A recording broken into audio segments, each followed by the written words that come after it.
الحمد لله نحمده ونستعينه ونستغفره ونعوذ بالله من شرور أنفسنا ومن سيئات أعمالنا من يهده الله فلا مضل له ومن يضلل فلا هادي له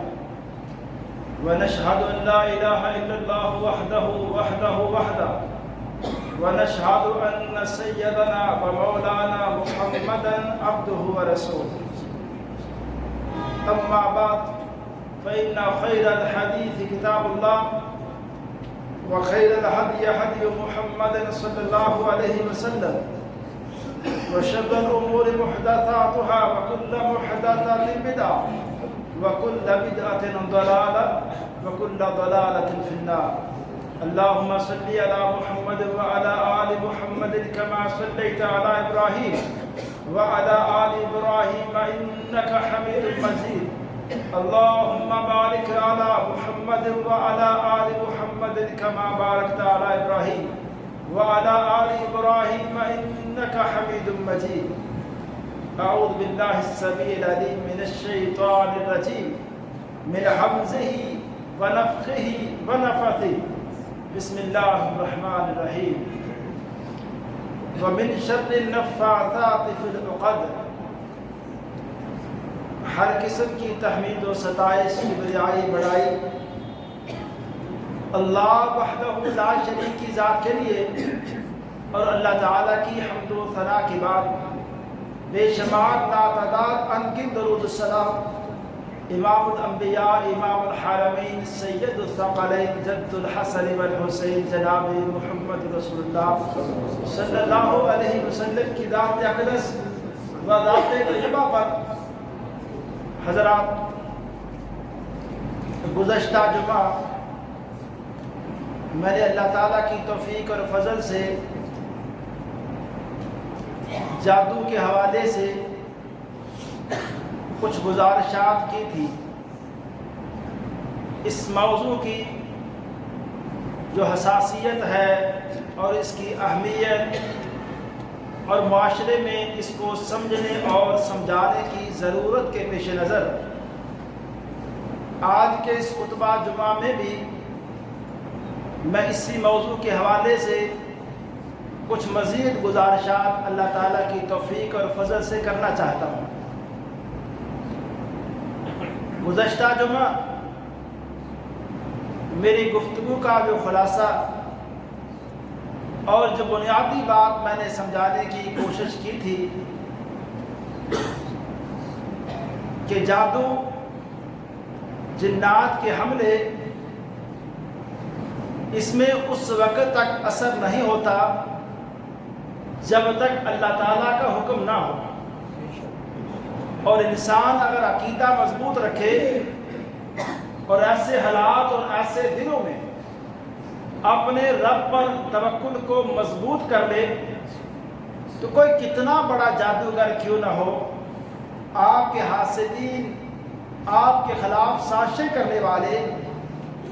وہ جو مرضی کر لے، جب رب تعالیٰ آپ کے ساتھ ہے کوئی آپ کا کچھ بھی نہیں بگاڑ سکتا. اسی طرح یہ بات بھی میں نے گزارش کی تھی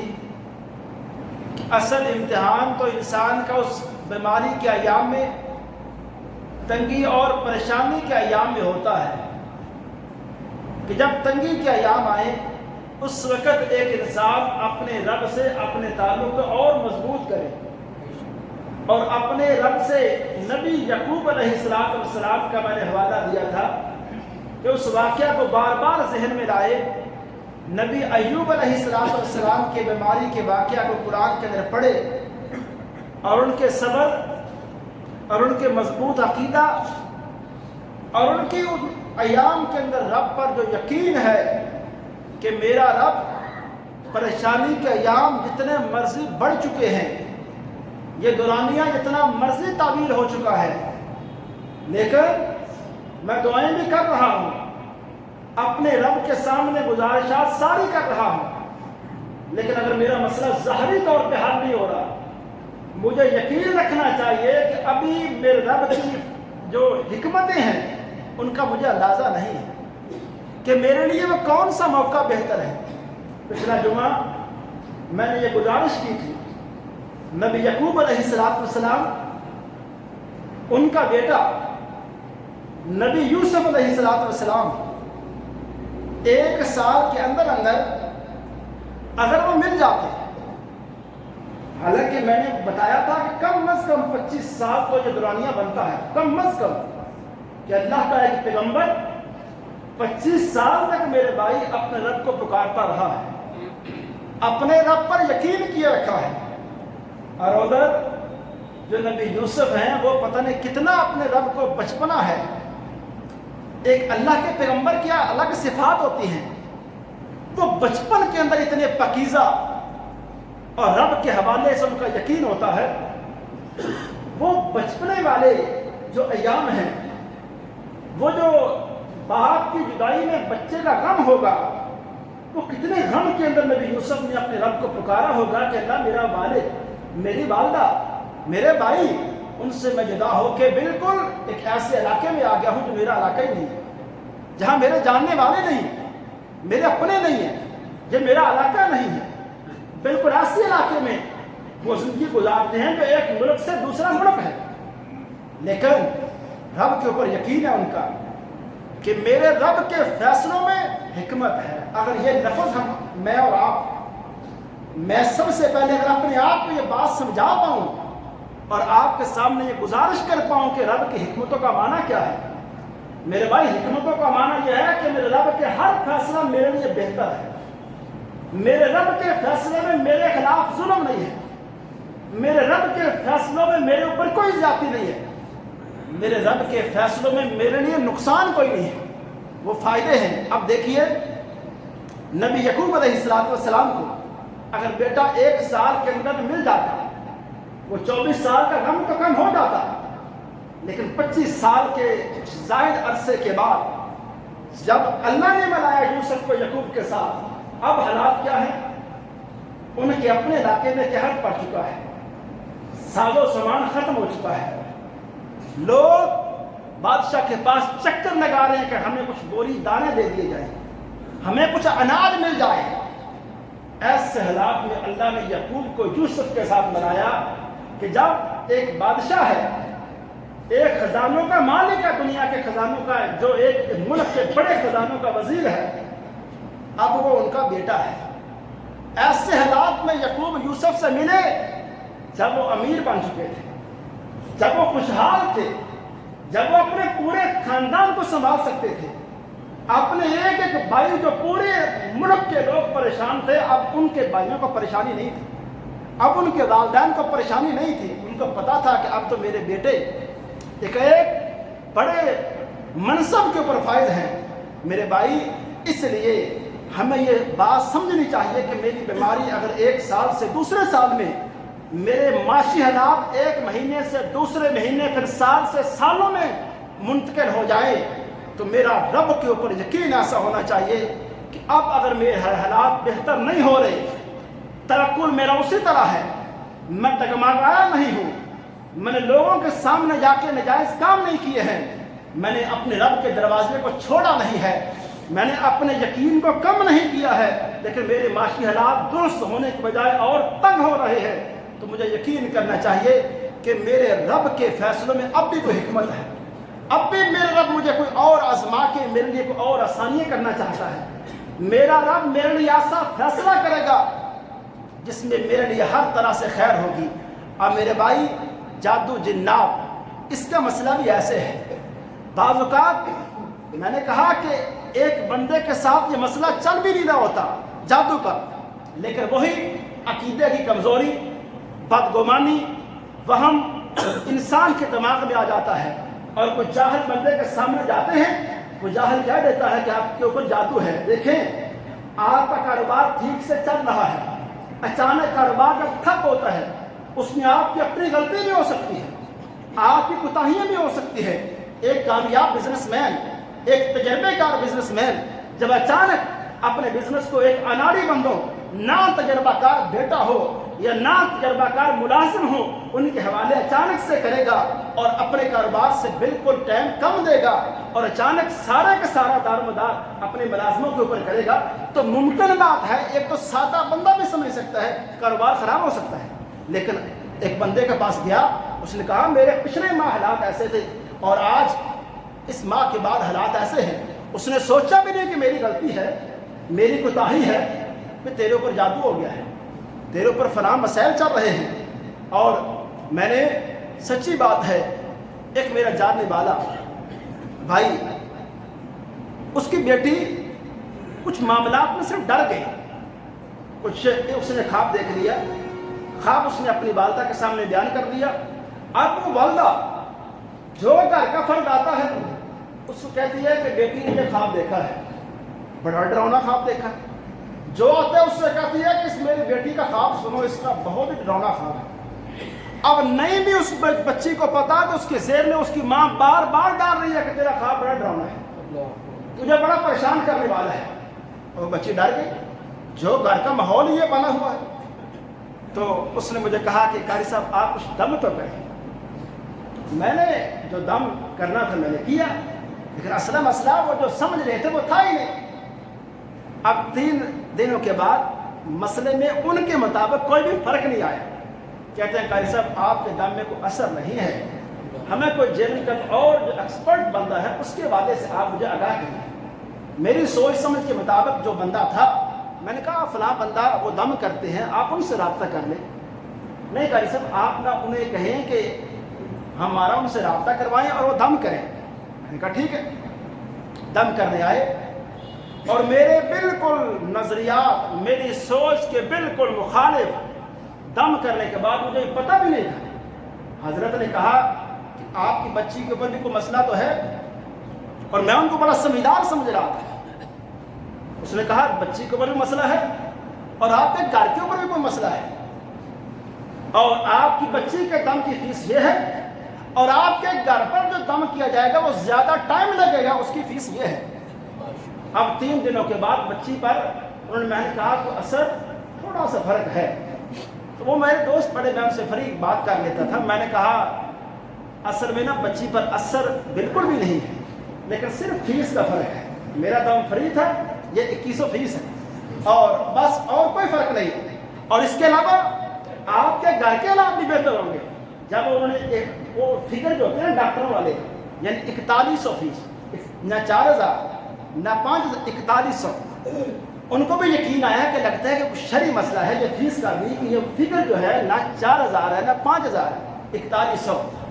میرے بھائی یہ ہمارے معاشرے کے آج ہم سمجھتے ہیں کہ شہروں میں رہنے والے ہم لوگ بڑے پڑھے لکھے ہیں، لیکن ان معاملات میں اتنے ان پڑھ، اتنے جاہل اور اپنے عقیدے اتنے کمزور۔ جب پھر میں نے کچھ دنوں کے بعد حالات بہتر نہ، میں نے صرف ایک مشورہ دیا، میں نے کہا ایسا کوئی ہے آپ کے کوئی رشتہ دار کہیں اس شہر سے دور؟ انہوں نے کہا پشاور میں ہیں۔ میں نے کہا اس بچی کو کچھ وقت پشاور بھیج دے۔ جب وہ کچھ وقت پشاور رہی، وہ جو گھر کا ایک خوفناک ماحول تھا اس سے دور رہی، تو بچی خود بخود ٹھیک ہوگی۔ جب میں کیا عرض کرنا چاہتا ہوں کہ ایک واقعہ، ایک حالات ہم اس کو صحیح سے غور بھی نہیں کرتے، اور تھوڑے سے حالات گھر کے خراب ہوئے، بیماری تھوڑی سے لمبی ہوئی، حالات کاروباری تھوڑے سے خراب ہوئے، ہمارا فٹ سے دھیان جاتا ہے کہ معاملہ جادو والا ہے۔ تو حضرت اللہ تعالیٰ کے اوپر اگر انسان کا یقین ہو اور قرآن کے اوپر انسان کا یقین ہو کہ بندہ اس بات کو سمجھے اور جانے کہ رب تعالیٰ کے پاک کلام کے اندر جو برکت ہے۔ اب دیکھیں نا، پیغمبر علیہ السلام بیمار ہوئے، آپ کی بیماری، میرے بھائی میں نے پچھلا جمعہ بھی شاید یہ بات عرض کی تھی، میں اور آپ سوچ بھی نہیں سکتے کہ ہمارے پیغمبر علیہ السلام کی بخار بیماری کا شدت کی کیا تھی۔ سیدہ عائشہ دم کرتی ہیں، اور اماں جی عائشہ کے ذہانت پہ بھی کمال ہے، ان کو بھی داد ہے، دم کیا آخری 2 سورتیں پڑھ کے، لیکن پھر انہوں نے پیغمبر علیہ السلام کا اپنا ہاتھ مبارک پکڑا اور آپ کے اپنے جسم کے اوپر پھیرنا شروع کیا، اور ساتھ عرض کیا اللہ کے رسول دم تو میں نے کیا ہے، لیکن اپنا ہاتھ پھیرنے کے بجائے میں نے آپ کا ہاتھ اس لیے پھیرا کہ آپ کا ہاتھ تو برکت والا ہے میرے ہاتھ سے بڑھ کے، تو اس لیے میں نے چاہا کہ اور برکت حاصل کر لی جائے۔ تو اللہ کے پیغمبر علیہ السلام نے میرے بھائی دم کیا بھی ہے، دم آپ نے کروایا بھی ہے، مسئلہ اس میں کوئی دقت نہیں ہے، اس مسئلے کو سمجھنا چاہیے کہ دم کرنا چاہیے، دم کروانا چاہیے، لیکن میرا آپ کا قرآن کے دم کے اوپر یقین کیوں نہیں ہے؟ میں ایک بات کیوں نہیں سمجھتا کہ اگر میری والدہ، میرا بھائی، اگر میں خود اپنے گھر کے افراد کو دم کر دوں، یا اگر کوئی پڑھا لکھا بندہ جس کے اوپر یقین ہے اور دم کے لیے خاص طور پہ ایک مسئلہ سمجھ لیں، ایسے کبھی کسی بندے کے اوپر سے دم نہ کروائیں جو ایسی بات پڑھ رہا ہے جو آپ کو سمجھ نہیں آ رہی۔ دم وہ ہے جو آپ کو سمجھ بھی آئے کہ پڑھ کیا رہے، ایسی کلام ہو جو اللہ کی پاک کلام سے بڑھ کے اچھی کلام کیا ہے، یعنی جو ہم خطبے کے اندر بھی پڑھتے ہیں کہ سب سے اچھی احسن الکلام کلام اللہ، کہ سب سے اچھی کلام اللہ کے رب کی کلام ہے، اور اس کے بعد جو زبان نبوت سے نکلے لفاظ ہیں، جو پیغمبر علیہ السلام کی زبان سے نکلے لفاظ ہیں۔ اب سیدنا علی آتے ہیں، علی کو آپ نے پریشان دیکھا تو کیا جملہ بولا آپ نے؟ فرمایا علی آپ پریشان ہو، آپ کو پریشانی کا ایک وظیفہ نہ بتاؤں کہ جب پڑھو گے پریشانی دور ہو جائے گی؟ آپ دیکھیں اب جو اللہ کے پیغمبر علیہ السلام پریشانی کے ایام کے لیے جو وظیفہ بتائیں گے، اس سے بڑھ کے کوئی وظیفہ بتا سکتا ہے؟ اور ہمارا صرف یقین نہیں ہے۔ آپ نے فرمایا علی جب بھی آپ پریشان ہوں، اللہ ربی لا اشرک بہ شیئا، اس وظیفے کو، اس جملے کو بار بار علی پڑھا کرو، پریشانی علی کوئی بھی ہوئی اللہ دور فرما دے گا۔ اللہ ربی لا اشرک بہ شیئا، اللہ میرا رب ہے، اس کے برابر تو میں کسی کو کرتا ہی نہیں۔ جب اب وظائف کے اندر اللہ کی توحید، اللہ کی صفتیں، اللہ کی کبریائی، اللہ کی حمد و ثنا جب ہم بیان کریں گے تو رب تعالیٰ کی طرف سے وہ اسامیاں بھی آئیں گی۔ جب ہم اپنے وظائف جو ہمیں بتائے جاتے ہیں، کتابیں، میں خود کتابوں کے ساتھ بہت میری ایک وابستگی ہے، لیکن کتابوں ایسی 600 صفحے کی میں نے ایک کتاب دیکھی وظائف کے حوالے سے، اور بہت بکنے والی وہ کتاب ہے، فلاں وظیفہ یہ ہے، اس کے اندر نہ قرآن کے وظائف نہ ہونے کے برابر ہے، پیغمبر علیہ السلام کے بتایا وظائف نہ ہونے کے برابر، اپنی ہی باتیں، اپنے ہی وہ کلام جن کے اندر شرک بھی ہے اور ایسے الفاظ بھی ہیں جن کا معنی درست نہیں، لیکن ہمارے لوگوں کو کیونکہ پتہ نہیں، عربی دیکھیں تو سمجھتے ہیں قرآن ہے، عربی دیکھیں سمجھتے ہیں کہ پیغمبر کی تعلیمات میں سے کچھ جملے ہیں، ہمیں اندازہ نہیں ہوتا کہ ہم جو پڑھ رہے ہیں اس کا ترجمہ کیا ہے، اس کا مفہوم کیا ہے، اس کے معنی کیا ہے۔ اس لیے حضرات میں یہ بات عرض کرنا چاہتا ہوں کہ اللہ کے رسول صلی اللہ علیہ وسلم کے دور کے اندر یہ جادو والے معاملات سامنے آئے، لیکن آپ صحابہ کی ایک تاریخ پڑھ کے دیکھیں کہ صحابہ اکرام کے دور کے اندر یہ واقعات نہ ہونے کے برابر تھے۔ یہ واقعات نام کبھی ایک صحابی کوئی واقعہ میرے سامنے کوئی بندہ لائے، ایک صحابی پیغمبر کے پاس آیا، اس نے کہا اللہ کے رسول میرے کاروباری معاملات بڑے ٹھیک ہیں، تو میرے اوپر کوئی جادو تو نہیں ہے؟ اللہ کے رسول میری بیماری اتنے مہینوں سے اتنے مہینوں تک چلی گئی ہے، میرے اوپر کوئی جادو تو نہیں ہے؟ اللہ کے رسول صلی اللہ علیہ وسلم کے سامنے یہ واقعات نہ ہونے کے برابر پیش کیے گئے، لیکن ہمارے ہاں تھوڑے سے حالات میں نے جس طرح عرض کیا۔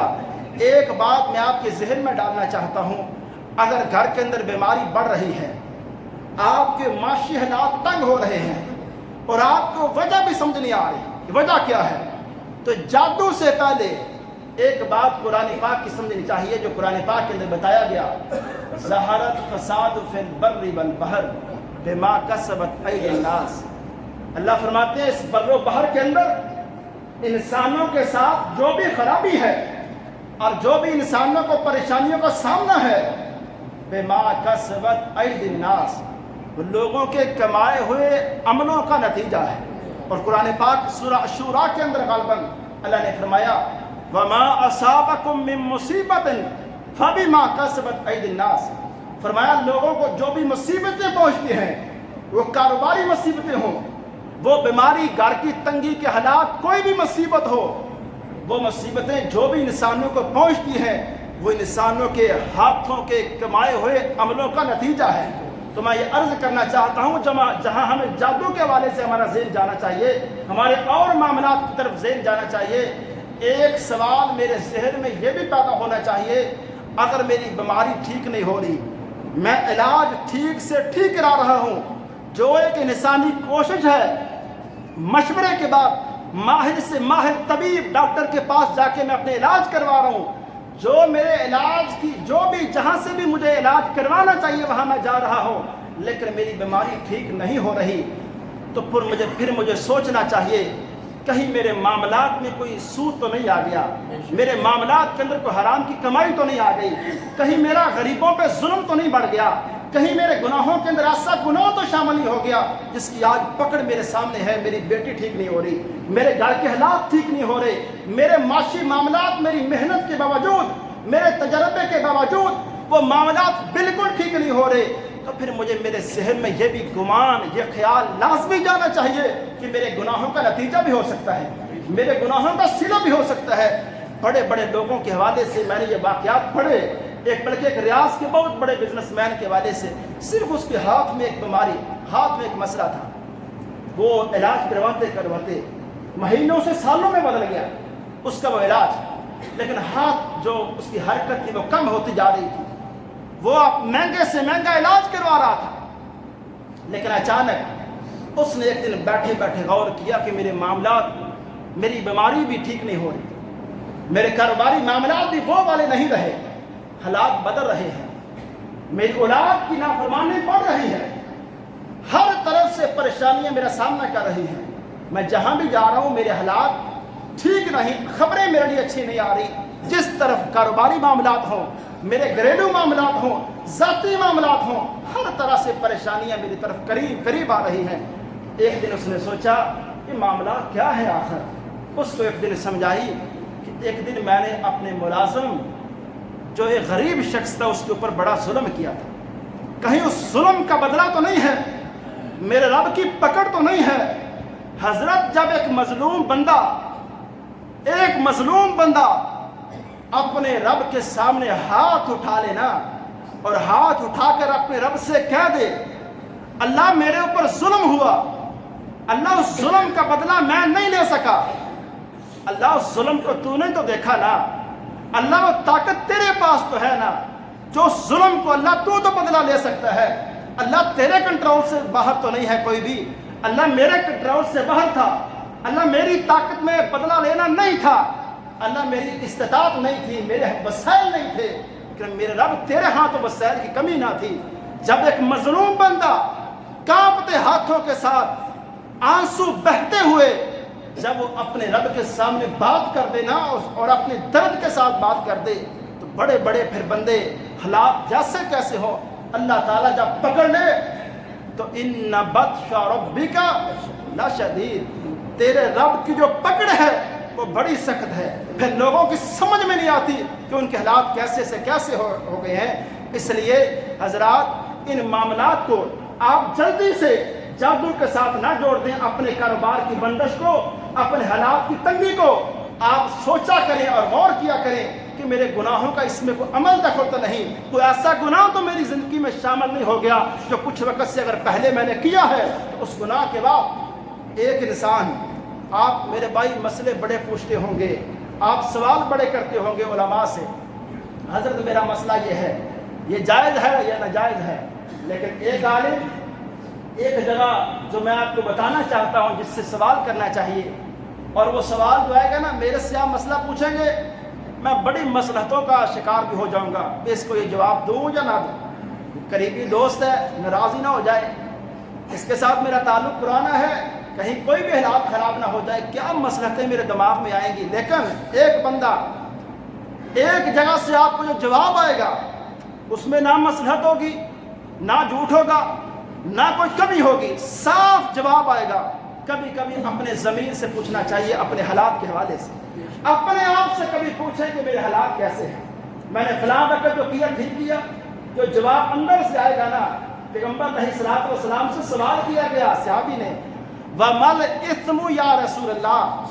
اللہ کے رسول گناہ کیا ہوتا ہے، کتنا سمپل سوال کیا صحابی نے، وَمَلْ اِثْمُ یا رسول اللہ،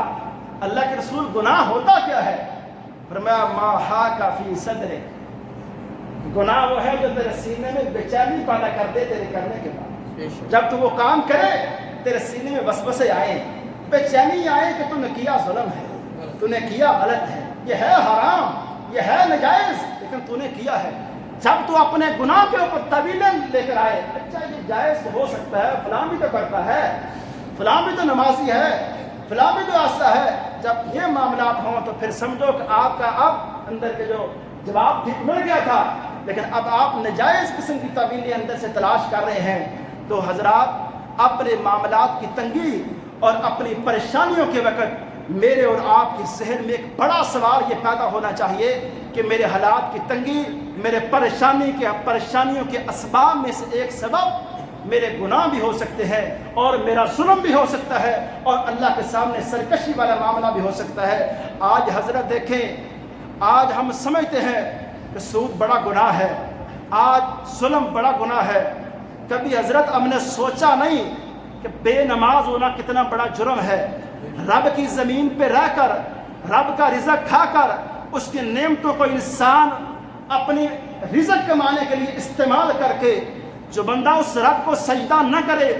صبح اس کے گھر میں اللہ کی بات نہ ہو, اللہ کا نام بلند نہ ہو, اس کے گھر میں کوئی نماز پڑھنے والا نہ ہو, کہ اللہ کی کتاب اس کے گھر میں پڑھی ہو, اس کو کھولنے والا کوئی نہ ہو. حالات جب ہمارے گھروں کے ایسے ہو جائیں حضرت, تو پھر ہمیں یہ گناہ کافی ہے. ہمیں ہمارے حالات کو تنگ کرنے کے لیے, ہماری مشکلات کو بڑھانے کے لیے جادوگر کوئی بھی نہ دنیا کے اندر نہ رہے, حاسدین کوئی بھی نہ رہے. ہمارا بے نماز ہونا کافی ہے ہمارے حالات کی تنگی کے لیے. ہمارا قرآن کو چھوڑ دینا یہی صرف کافی ہے ہمارے حالات کی تنگی کے لیے. میری بیماری بڑھ جائے, وہ ٹھیک نہ ہو, یہ ایک جرم کافی ہے. ہم سوچتے نہیں ہیں, ہم اس بارے میں غور نہیں کرتے ہیں. آج بے نماز ہونا کوئی جرم نہیں ہے. آج حضرت قرآن کو نہ کھولنا, نہ سمجھنا کوئی جرم نہیں ہے. آج سچ سے بولنا, آج اس کے حوالے سے اس کی اہمیت نہیں ہے. جھوٹ بولنا ایک عادت بن چکی ہے, گناہ نہیں, ایک عادت, روٹین, ایک سٹائل بن چکا ہے کہ بات تو پھر ایسے کریں گے تب یہ ایک تیزی ہے, تب میری سمجھداری ہے. بات کو ایسے گھماؤں, ایک بندے کے سامنے بات کو آپ پہ ایسے پیش کروں, اگلے بندے کو میری بات ہی نہ سمجھائے, اتنا میں تیز ہوں, اتنا سمجھدار ہوں. اللہ کے رسول صلی اللہ علیہ وسلم کے حوالے سے سیدنا انس نے جو اس دور کا نقشہ کھینچا ہے, کسی نے پوچھا تھا انس سے ایک حدیث کے بعد, جب انس نے اس حدیث کو بیان کیا, کہا انس ایسا تو نہیں ہے کہ یہ حدیث پیغمبر کی نہ ہو اور آپ کہیں آپ سے غلطی لگ گئی ہو, یا جس سے آپ نے سنی ہو اس نے غلط بیانی کر دی ہو. انس کا جواب میں اور آپ اپنے سینوں پہ لکھیں. انس نے کہا, اے بھائی جو میرے بارے میں آپ سوچ رہے ہیں جھوٹ کے حوالے سے, اور جس سے میں نے سنا اس کے حوالے سے اگر آپ سوچ رہے ہیں, تو جس معاشرے میں ہم نے پیغمبر کے ساتھ زندگی گزاری ہے, اس دور میں ہم جانتے بھی نہیں تھے جھوٹ ہوتا کیا ہے. ہمارے معاشرے میں جھوٹ بولنا دور کی بات, جھوٹ کے حوالے سے کبھی بات ہی نہیں ہوئی تھی, جھوٹ کا مسئلہ کبھی چھڑا ہی نہیں تھا. اور جس پیغمبر نے کہا تھا مومن کے اندر بڑے بڑے عیب ہو سکتے ہیں, مومن جھوٹا نہیں ہو سکتا. آج جھوٹ ہماری معاشرے کی بڑی برائیوں میں سے ہے, لیکن ہم تھوڑے تھوڑے مسئلوں پہ غور نہیں کرتے کہ میری کون سی بدعمالیوں کا ہمیں صلہ مل رہا ہے. ہم جھٹ پٹ سے بات آئے گی جادو کی طرف, جنات کی طرف, اور پھر ایسے لوگ ان بازاروں کے اندر بیٹھے ہیں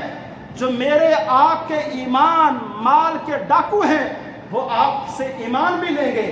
آپ سے مال بھی لیں گے, اور آپ کو ایسی پریشانیوں کے اندر دھکیل دیں گے جن پریشانیوں کا پھر دروازہ, ایک سفر لمبا ہے, کوئی آگے رکاوٹ نہیں ہے, اس سفر کو روکنے والا کوئی نہیں ہے. تو حضرت ہمیں دین کے ساتھ جڑنا چاہیے, ہمیں قرآن کے ساتھ جڑنا چاہیے, ہمیں قرآن کے اوپر یقین آنا چاہیے کہ اللہ کے پیغمبر علیہ الصلوۃ والسلام نے جو دم کیا, قرآن کی صورتوں کو پڑھ کے آپ نے دم بھی کیا, آپ کو شفا ملی, آپ کے حالات بہتر ہوئے. صحابہ کرام کو یہ وظائف بتائے, صحابہ نے جب نماز کی پابندی کی وہی لوگ تھے. حضرت عمر, حضرت عثمان, حضرت ابوبکر, یہ اسی دور اسی مکہ کے اندر ہے جہاں جس معاشرے میں جھوٹ عام تھا, سود خوری عام تھی, ظلم عام تھا. ان کے دماغ میں کبھی بات نہیں آئی تھی. یہ سارے مکے کے یہی لوگ, یہ کیسے وقت اس طرح کی غلامی میں تھے, آپس میں ایک دوسرے کو مار رہے تھے, ایک دوسرے کی گردنیں اڑا رہے تھے. سالہ سال سے یہ لوگ قتل و غارت کے اندر مبتلا تھے. لیکن جب یہی لوگ, یہی قوم اسلام کے قریب آئی, انہوں نے پیغمبر کو مانا, انہوں نے قرآن کو مانا, اللہ نے وہ عزتیں دی, وہ مقام دیا کہ کہ لوگ دوسرے ملکوں سے دیکھنے آتے تھے حضرت عمر ہے کون، یہ خلیفہ کون ہے، یہ مسلمانوں کا حاکم کون ہے، اس کو دیکھا تو جائے۔ یہ ساری برکتیں یہ عمر نے کہا بھی تھا ایک وقت میں حضرت عمر کے پاس مسجد اقصی ایک معاملے میں جب مسلمانوں کی لڑائی ہوئی اور فتح کے قریب معاملہ پہنچا تو اس وقت حضرت ابو عبیدہ بن جراح مسلمانوں کے اس وقت جو لشکر تھا اس کے سپاہ سالار تھے، وہاں سے آفر آئی کہ ہم مسلمانوں سے صلح کرنا چاہتے ہیں، لیکن صلح کی ایک شرط ہے کہ عمر ابن خطاب یہاں خود آئیں۔ حضرت ابو عبیدہ نے کہا اس شرط پر میں یہ بات مانوں گا کہ پہلے میں عمر سے خود وہاں خط و کتابت کر کے پوچھوں گا۔ خط و کتابت ہوئی، حضرت عمر نے مشورہ کیا، مشورے میں یہ بات سامنے آئی کہ حضرت عمر کو وہاں جانا چاہیے اتنا بڑا یہ مسئلہ حل کرنے کے لیے۔ حضرت عمر وہاں جاتے ہیں۔ اب میرے بھائی اس بات کو میں اور آپ سمجھیں، سامنے کفر کھڑا ہے، دشمن اسلام سامنے کھڑے ہیں اور ایک تالاب سامنے ہے اور حضرت عمر سواری کے اوپر ہیں اور سواری سے اترے اور اس تالاب کو حضرت عمر کراس کرنے لگے اور اپنے موزے اتارے، اپنے کپڑوں کو اونچا کیا اس تالاب سے گزرنے کے لیے۔ حضرت ابو عبیدہ نے دیکھا کہ یہ کتنی سادگی دکھا رہے ہیں، دشمن کے سامنے اتنی سادہ حرکت کر رہے ہیں، گھوڑے کے اوپر یا اونٹ کے اوپر سوار ہو کے آنا چاہیے ایک پروٹوکول کے ساتھ۔ حضرت ابو عبیدہ جلدی سے آئے، کہا میری آپ کیا کر رہے ہیں، یہ موزے کیوں اتار رہے ہیں، سواری کے اوپر بیٹھ کے ایک پروٹوکول کے ساتھ دشمن کے سامنے جائیں۔ کہا ابو عبیدہ کیا ہوا ہے، کہا عزت اسی میں ہے، ہمارا یہاں روب بن جائے گا۔ کہا ابو عبیدہ اگر تیرے علاوہ کوئی اور ہوتا نا میرا جواب بڑا سخت ہوتا، ابو عبیدہ تو اس امت کا امین ہے، میرے پیغمبر نے کہا تھا کہ ابو عبیدہ اس امت کا امین ہے، لیکن میں تجھے کہتا ہوں ابو عبیدہ یہ عزتیں یہ ان کے کہنے سے ہمیں نہیں ملنے والی، یہ عزت ہمیں صرف اور صرف اسلام کی وجہ سے ملی ہے۔ یہ عزت ہمارا ان کے سامنے اچھا پروٹوکول کے ساتھ پیش ہو جانا، اس میں عزت نہیں ہے۔ ہم پہلے کفر میں تھے، ہماری اس معاشرے میں کوئی عزت نہیں تھی، جب سے ہم اسلام میں آئے ہیں نا یہ ساری عزتیں اللہ تعالیٰ نے ہمیں اسلام سے دی ہے۔ پر میرے بھائی ہمیں اسلام کے کلچر کے اوپر، اسلام کی ثقافت کے اوپر اور اس کی تہذیب کے اوپر فخر کرنا چاہیے اور اس سے محبت کرنی چاہیے، اور ہمیں قرآن کی جو باتیں، حدیث کی باتیں ان سے محبت کرنا چاہیے۔ جہالت، یہ وہم توہم پرستی، ہم اگر اس سے دور ہٹ جائیں ہمارے گھروں کے حالات خود بخود ٹھیک ہو جائیں، یہ جادو جنات یہ پریشانیاں خود بخود ہمارے گھروں سے چلے جائیں۔ وما علیہ الا البلاغ۔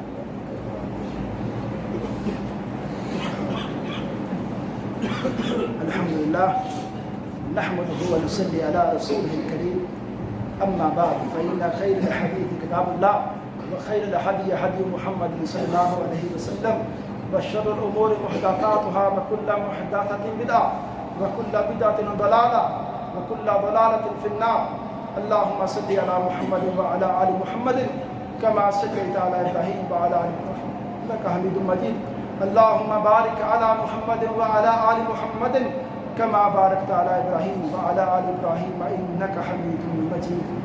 ربنا آتنا في الدنيا حسنة وفي الآخرة حسنة وقنا عذاب النار۔ ربنا آتنا في الدنيا حسنة وفي الآخرة حسنة وقنا عذاب النار۔ اللهم اشف مرضانا ومرضى المسلمين، اللهم اشف مرضانا ومرضى المسلمين، اللهم أجرنا من النار، اللهم أجرنا من النار، اللهم إنا نسألك جنة الفردوس، اللهم إنا نسألك جنة الفردوس۔ سبحان ربك رب العزة عما يصفون وسلام على المرسلين والحمد لله رب العالمين۔